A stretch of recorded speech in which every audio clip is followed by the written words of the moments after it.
Hi, I'm here today to talk about the first and third task on the web quest for the week. I did the second one in a different video, but I was kind of confused about the assignment, so here we are again. Anyway, so just task one, I'm almost positive I'm just supposed to define these words that were given. I think that's what I'm supposed to do. So here we go. Peer pressure, I would say going through peer pressure is just when everyone around you is doing something that you're not comfortable with, but to fit in, you tend to do it. I don't know. I've definitely experienced a ton of peer pressure. I'd say more at college than in high school. I think it's just trying to belong and feel like you are supposed to be there even if you're not totally comfortable with it. So absent parents. So absent parents can have a big toll on someone's life. I mean, it really develops their character in necessarily a different way than those who have their parents that are around. I know that they're a little bit more independent, and but I feel like it also makes them kind of more nurturing towards their children. I don't know. That's how my dad is. His father was super absent, so he's really trying to be there for me and my younger brother. The next is like the glamorization of pregnancy, and there's this I'm so sorry, but I have to rant about this. There's this Lifetime movie called The Pack, and basically it's about these five. I think it's five. I don't really know. It's about these high school girls, and they all decide to get pregnant because they think they want to start a pregnancy club. It's ridiculous. Why does that need to be a thing?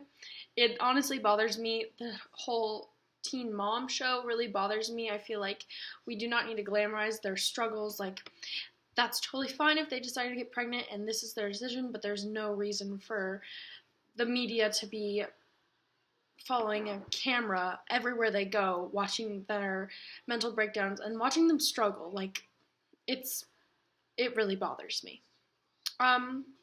Lack of knowledge. So this could be in any situation. This could be in an uncomfortable environment. This could be in when someone is trying something new. This could be in the association with teen pregnancy. But so lack of knowledge is, in my sense, what I would say that like not knowing the full extent of what you're getting yourself into before you go into a situation. I have a lot of friends who would, this is horrible, I have a lot of friends who would try drugs just because they thought they were cool, did not know the side effects, would experience negative side effects, and then have to be taken, in some cases, to the hospital because they weren't fully aware.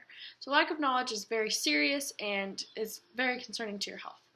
So sexual abuse and rape is a really big deal in the 21st century. I don't know. Especially in my generation, I think girls are a little bit more aware of this and aren't so much. It is still really hard to bring it up, and if anyone has gone through this, then I apologize, and I know that it's a really hard time, but I feel like we're starting to realize that it's not something to be ashamed of and that people are going to stick up for you. So this is a light is being shined on this in a good way, in the sense that we're here to support and end or limit the cases of sexual abuse or rape. Finally, teen drinking. I feel like teen drinking is that thing where is basically every teenager is like, I'm not going to drink. But then there comes a time where they think they're old enough and mature enough to enjoy some alcohol. There are two types of teenagers, I would like to think nowadays. Being so young, I just turned 20. I kind of have the insight to high schoolers nowadays. There are two types. There are the people like myself who tried it. We're like, yeah, I'm going to drink because I'm being pressured basically by older kids to try alcohol. And I liked it for a while. I had some wild times, I'm not going to lie. But then I realized that this is stupid and that it's not going to benefit me in any way, and I should just wait till I can enjoy a cool drink with some moms and some wine after my kid's soccer practice when I'm like 40 years old. That's what I'm looking forward to. And then there's another type of kid, or another type of category where people abuse this freedom that they have and kind of take teen drinking as a release, and it just goes really south. I don't really want to get into it. Finally, the third task was to list negative effects and consequences that are associated with teen pregnancy.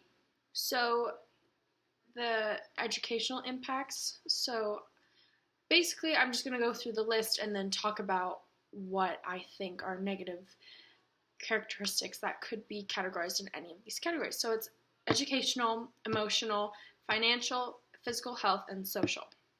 So first, educational.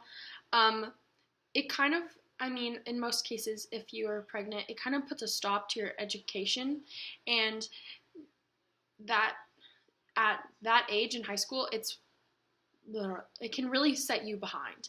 And I don't think most people realize this. I think they can still do online classes, and sometimes that's the case, but most kids are so close. You are so close to your future, if that means going to college, if that means starting a job.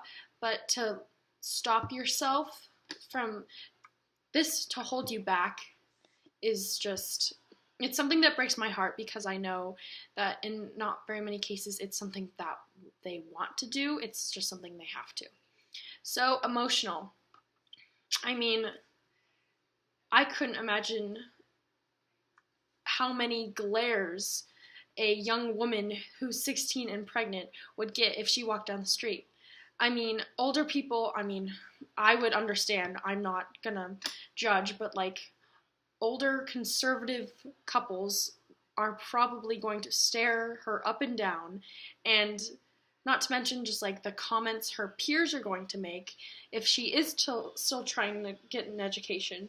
So this just has a really big negative effect on her emotional and kind of mental state, which can then in turn affect her physically and maybe even the baby.